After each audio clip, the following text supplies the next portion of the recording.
shot, thinking but not out loud. There are too many prophets here.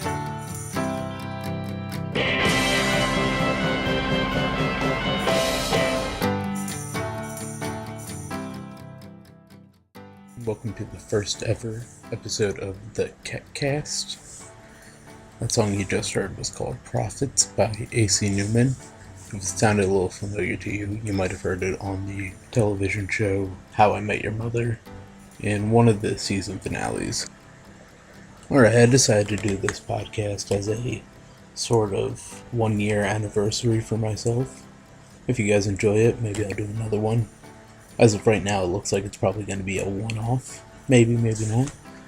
But I got some questions here from Steve-O and Easy Money Sniper. We got some questions about my player, KET. Some questions about being an athletic director for UNC. And then just two miscellaneous questions at the end that we'll get to for a little bit of fun to close off the show. The first question is, how much patience does KET have since he's already passed his 4 seasons and hasn't made the playoffs yet? Well, this question's kind of one that got asked before we knew about expansion, so it's a little bit different.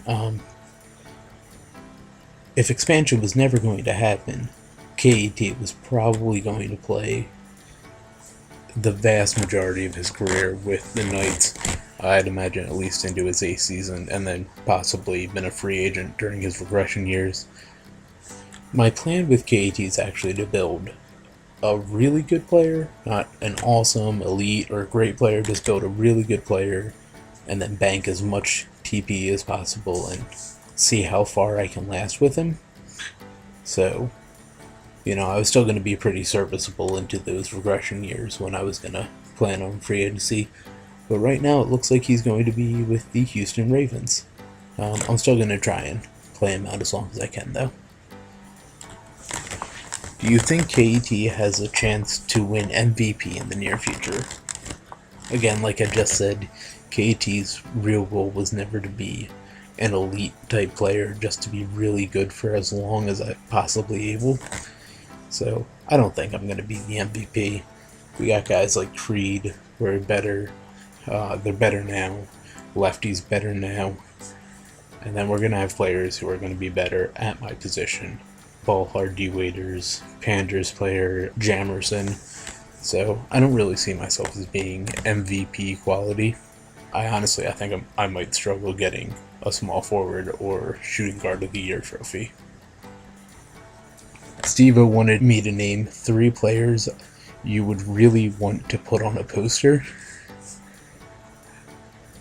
I'm pretty sure that is basketball lingo for to dunk on, and I think you mean players in the SBA, because I have 0 chance of putting anyone in the NBA on a poster. So, I don't know. With the SBA, I've never really been that into, I wonder if my player just dunked on this guy or whatever.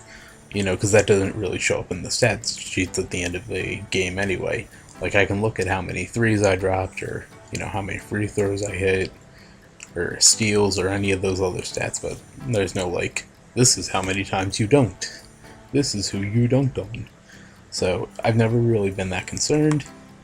That being said, if I could choose 3 players to dunk on, I would definitely want to dunk on Clegane, because he's huge. Diggins, because he's old.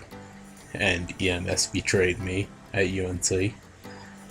And Sean Leonidas, just because Leo always has some trash talk, so it'd be nice to dunk on him. We're just going to move right along into the questions about me being an athletic director. Not to toot my own horn too much, but I've had a pretty successful 2-year reign with the Tar Heels. I forget exactly how many games we won or lost in the last 2 years, but I don't think I lost more than 30 games. However, I did lose the most important game of the last 2 years, and we'll start off with that question of how devastating was it to finish such a phenomenal season the way that we did. And it wasn't, it didn't feel good. you win 72 games, and then you lose in the finals. So it sucks, but at the same time, it's pretty bittersweet because we set the record for most wins in a regular season.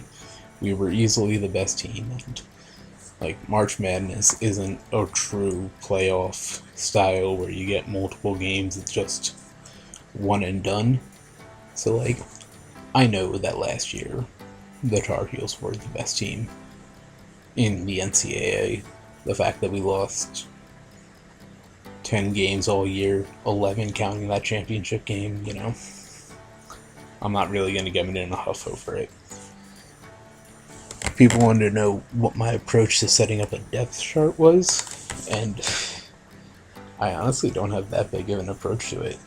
I think players win games more than depth charts, especially when you have significantly better players than other teams.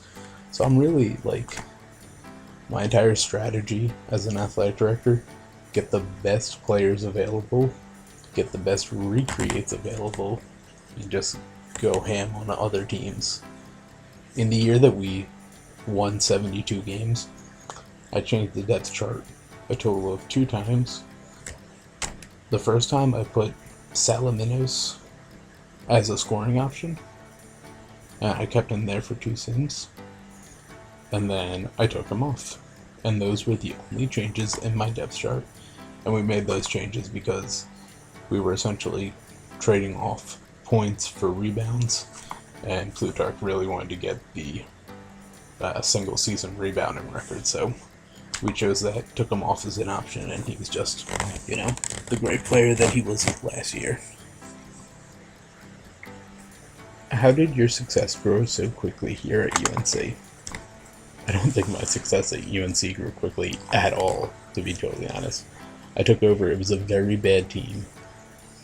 Easy Money Sniper was the athletic director before me. He was athletic director for a weird half-season kind of thing. He took over after Maui, and there weren't a lot of recruits who came in, so I think I was his first recruit. He then recruited the only other guy to join halfway through that season, and, we had 3 active guys. We didn't do anything. The other active guy went inactive during the off season because we were on UNC and UNC sucked. So it was that off season, going into my second season, that they were like, hey, we need someone to take over UNC. And I was like, yeah, sure, I guess I'll do it. A little sidetrack here. I took over UNC to build my Sim League resume and get something so that I look good if I were to apply for an SHL GM job. It's really funny to look back at the reasoning behind that because the SHL is trash and I'm completely done with that league. And now I'm, going to take over an expansion team on the SBA. So, just goes to show the world works out kind of weird sometimes. Back to my quick or not so quick rise. I'm looking over my stats right now. My first season with UNC, we were 25 and 56. And that year I got a lot of my friends from SHL to join. And of them, only the next great one really stayed active. That player, Princess Bubblegum, was actually a really good player for UNC. And with Princess Bubblegum and Kyle Eric Taylor in season 15, we were able to go 49-33. We beat Duke in the first round that season, but then we got eliminated by Arizona. So again, really not a powerhouse team. I think we were maybe 3rd seed in that season. My 3rd season in charge, I was sub 500 again at 38 and 44, and we got eliminated by the Duke powerhouse of that season. And then, I guess, in season 17, that was my 4th season. That was when UNC really kind of took off and, became the team that we know today. And even then, we weren't dominant. We were 47-35. We beat UCLA in round 1, and then we got eliminated by Duke again. Season 18, 65 and 17. And then, of course, last season, 72 and 10. And we won the championship in season 18. We went back to it in season 19 and lost. So it took 3 years to kind of grow into that team, and that's really because, you got to recruit your players. Guys like Salaminos, really backbone of the team. The inactive Scott McKee as our point guard, I think, just having him for 4 seasons and him being a more than serviceable, above average point guard was really great for us. It's just drafting the right guys, bringing in Daryl Steither last year, and then, you get guys like Evans. Like I said before, it's all about the players and not really my depth chart. And then the last question about being an athletic director is what has kept me motivated to keep going as an NCAA AD. I just like it, honestly. Like recruiting people at the beginning of every off season. Seeing, what the team can do together. When I'm playing with my depth chart, that's fun. That's a fun aspect as well. The few times that I do that. Yeah, it's not a hard job at all. I don't know why so many people don't want to do it. Because really it's a couple of days of work every season, in my mind. During the off season, you're just pitching, and you're just trying to get recruits in. And then throughout the season, it's really just cake, and you just watch. And so it's not a hard job. I like doing it, and obviously winning makes you want to keep on doing things, I want to be known as one of the best ADs of all time. So, yeah. And then Steve-O asked me a couple miscellaneous questions here that we're going to use to close out. First off, he says, what do you like about the game of basketball? And Steve-O, I just need to tell you that I like basketball about as much as you like hockey. You probably hate hockey a little bit more than I dislike basketball, but I haven't watched a full game of basketball since, I don't know, it was Michael Carter-Williams' first game with the Sixers. It was the first game of that season. I remember watching that game. I watched it first quarter to fourth quarter. He had a great game. I forget what his stat line was. Maybe it wasn't a great game because I don't even like basketball. I don't even know. But it was a fun game to watch. It was fun to see the rookie bit. And I was like, yeah, I'm going to watch basketball this year. No, I didn't. Every year I'm like, I'm going to watch basketball this year. I never do. Maybe now we got Ben Simmons in Philadelphia. And I watched some of his plays during Summer League. He's great, from what I can tell. Maybe I'll watch this year. But I say that every year, so probably not. Steve-O wants me to say Achtung. Hate to break it to you, Steve-O, but I took German in high school, so you weren't going to trip me up and get me to say, aching, or however it looks like it would be pronounced. I'm sure that when you heard me say that, you heard it in the worst American accent ever, but I got it right. And then the last question we got is, how can this league grow into a better league? We went ham on recruiting this year. I really think that we did.